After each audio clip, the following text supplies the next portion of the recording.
আমি নিজেকে ডেভেলপ করার জন্য যদি কাজ করে যাই, ইনশাআল্লাহ আমরা ইনশাআল্লাহ যুগের চ্যালেঞ্জকে মোকাবেলার জন্য উপযুক্ত হয়ে উঠতে পারবো। ওলামা ইকরামের দিকে চেয়ে আছে গোটা দেশের মানুষ, আলেম সমাজকে সাধারণ মানুষ যতটা বিশ্বাস করে, যতটা আস্থা এদেশের আলেম সমাজের প্রতি আছে, অন্য কোন শ্রেণীর মানুষের প্রতি এতটা আস্থা এদেশে আছে বলে আমি মনে করি না।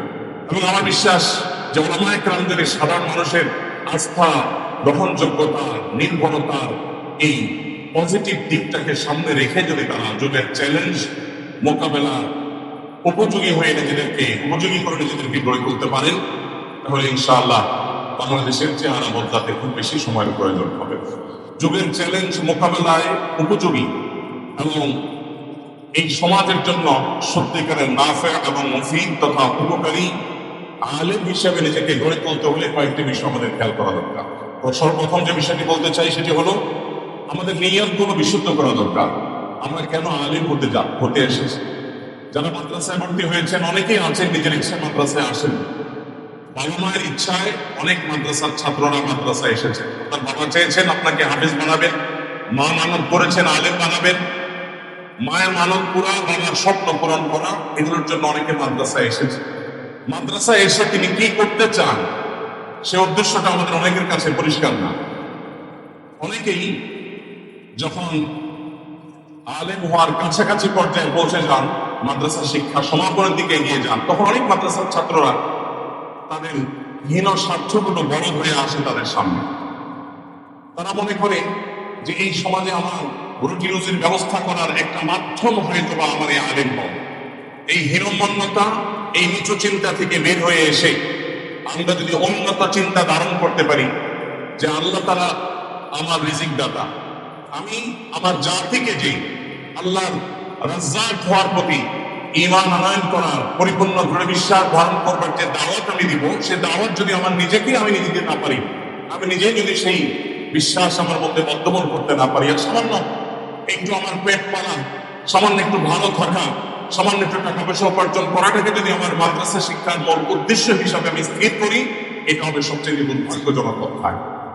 এই জন্য এদেশ এবং গোটা বিশ্ব মানবতাকে যদি আপনি সেবা দিতে চান, নবী রাসূলদের সত্যিকারের ওয়ারিসের ভূমিকায় যদি আপনি অবতীর্ণ হতে চান, সবকিছুর আগে আপনার নিয়তকে খালেজ করতে হবে। সকল প্রকার নিচুতা, সকল প্রকার তুচ্ছ চিন্তা, সকল প্রকার সাধারণ চিন্তার ঊর্ধ্বে উঠে আমাদেরকে আল্লাহ রাব্বুল আলামিনের সন্তুষ্টি, আল্লাহর দ্বীনকে সার্ভ করার মানসিকতা আমাদের মধ্যে থাকতে হবে। অতএব আমি সর্বপ্রথম আপনাদেরকে অনুরোধ করব, আজকাল বিশেষ করে মাদ্রাসার ছাত্ররা মেশকাত দাওরা বলপুরের দিকে যখন তারা পড়াশোনা করে ফাজিল কামিল এই যখন চলে আসে, এ পর্যায়ে এসে অনেক ছাত্ররা আছে যে তারা কিভাবে ভাইরাল হবে, কিভাবে পরিচিত হবে, কিভাবে প্রসিদ্ধি অর্জন করবে, কিভাবে তারা লাইফে আসবে, সেজন্য তারা কসরত করতে থাকে।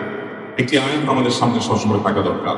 আল্লাহ রাব্বুল আলামিন বলেছেন, আম্মা যামিনু ফায়ানফাউ জুফানা ওয়া আম্মা মা ইয়ানফাউন নাস ফায়ামকুত ফিল আরদ।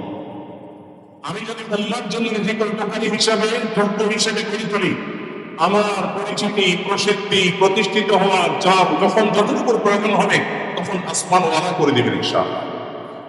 নিজে আমি লাইমলাইটে আসার প্রচেষ্টা এবং এটার মধ্যে ডুবে থাকা, এটা আমাদের ইখলাস, এটা আমাদের নিষ্ঠার পরিপন্থী কাজ। অতএব আমাদের নিয়তগুলোকে সবকিছুর আগে খারিজ করতে হবে। মতবিরোধ এটা আমাদের স্বভাবজাত একটি বিষয়। ওয়াকানাল ইনসানু আকসারা শাইইন জাদালা।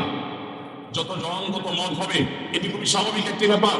কিন্তু আজ মতবিরোধপূর্ণ বিষয়গুলোকে আমরা অনেকে বড় করে দেখি। আমি আশা করব সেগুলো খুব ছোট করে দেখে আমরা মতবিরোধকে মিনিমাইজ করা, সেগুলোকে কমিয়ে আনার চেষ্টা করব। ডক্টর খন্দকার আব্দুল্লাহ জাহাঙ্গীর রাহিমাহুল্লাহ একটি কথা বলতেন, আমি উম্মার এই বিশাল জনগোষ্ঠীকে ঐক্যবদ্ধ করার মতো শক্তি সামর্থ্য রাখি না, কিন্তু একটা শক্তি, একটি সামর্থ্য আল্লাহ আমাকে দিয়েছেন, সেটি হলো বিভক্ত এই উম্মাকে আরো বেশি বিভক্তির দিকে যেন না নিয়ে যায়। অন্তত উম্মার বাড়িতে আগুন লাগা এই ভয়াবহ পরিস্থিতিতে যেন নতুন করে আমাদের ঘি না ঢালি, নিজেকে যেন নিবৃত রাখি, যে উম্মার বিভক্তির ক্ষেত্রে যেন আমার কোনো ভূমিকা না থাকে। এই চেষ্টাটি অন্তত আমরা করতে পারি। আমরা পজিটিভ ওয়েতে অনেক কাজ করতে পারি। কে কি করছে তার জন্য আল্লাহর কাছে জবাবদিহিতা আমার নাই, আমি কি করছি সেটার জন্য জবাবদিহিতা। যতই মানুষের পিছনে না পড়ে আমি নিজেকে ডেভেলপ করার জন্য যদি কাজ করে যাই, ইনশাআল্লাহ আমরা ইনশাআল্লাহ যুগের চ্যালেঞ্জকে মোকাবেলার জন্য উপযুক্ত হয়ে উঠব।